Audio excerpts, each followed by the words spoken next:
Hello बच्चों, let's read this question and this question says on cooling a sugar solution of 1 m to minus 1 degree Celsius, option A sugar plus water freezes, option B only water freezes and ice separates out, option C ice containing sugar plus water separates out and option D sugar is separated out from the solution.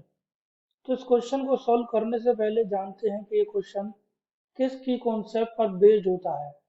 तो इसका की concept होता है depression in freezing point. और depression in freezing point एक colligative property होती है, depression in freezing point, जिसको रिप्रेजेंट किया जाता है सिंबल डेल्टा TFC। तो चलिए शुरू करते हैं।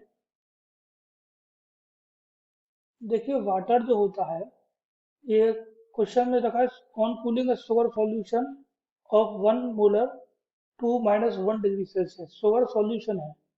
शुगर सॉल्यूशन का मतलब यहाँ पर क्या है कि शुगर सॉल्यूशन में शुगर है और वाटर है। यहाँ पर क्या है, शुगर और वाटर, शुगर प्लस वाटर, जिसमें वाटर सॉल्वेंट की तरह काम करेगा और शुगर जो है सॉल्यूट की तरह काम करेगा, और ये नॉन वोलेटाइल सॉल्यूट की तरह काम करता है शुगर। नॉन वोलेटाइल सॉल्यूट होता है शुगर। अब होता क्या है कि जब किसी सॉल्वेंट में मान लीजिए ये कोई सॉल्वेंट है और इसमें एडिशन किया जा रहा है किसी सॉल्यूट का, किसी नॉन वोलेटाइल सॉल्यूट का, तो क्या होगा, उसका जो फ्रीजिंग पॉइंट है, फ्रीजिंग पॉइंट जो है उसका कम हो जाएगा। फ्रीजिंग पॉइंट डिक्रीजेस, किसका, सॉल्वेंट का। तो सॉल्वेंट यहाँ पर वाटर है और वाटर का फ्रीजिंग पॉइंट कितना होता है, 0 डिग्री सेल्सियस। अब ये डिक्रीज होके कितना हो जाता है, ये डिक्रीज होके हो जाता है माइनस का 0.23 डिग्री सेल्सियस।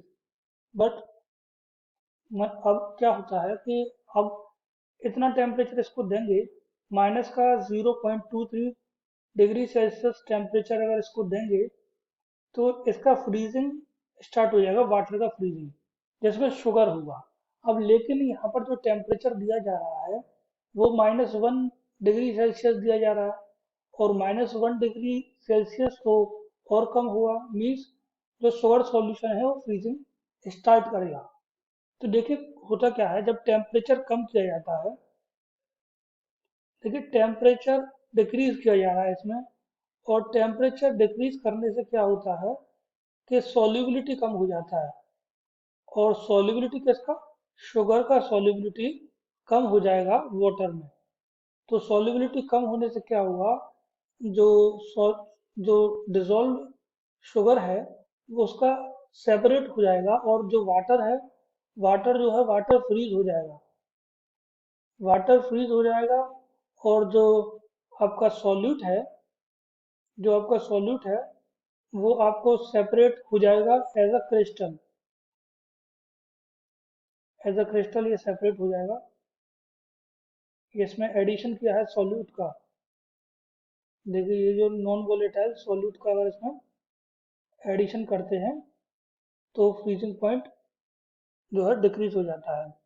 तो होता क्या है, जब टेम्परेचर डिक्रीज किया तो सॉल्युबिलिटी डिक्रीज हुआ। सॉल्युबिलिटी किसका डिक्रीज हुआ, शुगर का वाटर में डिक्रीज हुआ। उसकी वजह से क्या हुआ, शुगर जो है वो सेपरेटेड आउट हो गया फ्रॉम द सॉल्यूशन और वाटर हो गया freeze. So correct answer for this question is option D. Sugar is separated out from the solution. I hope you understood it well. Best of luck.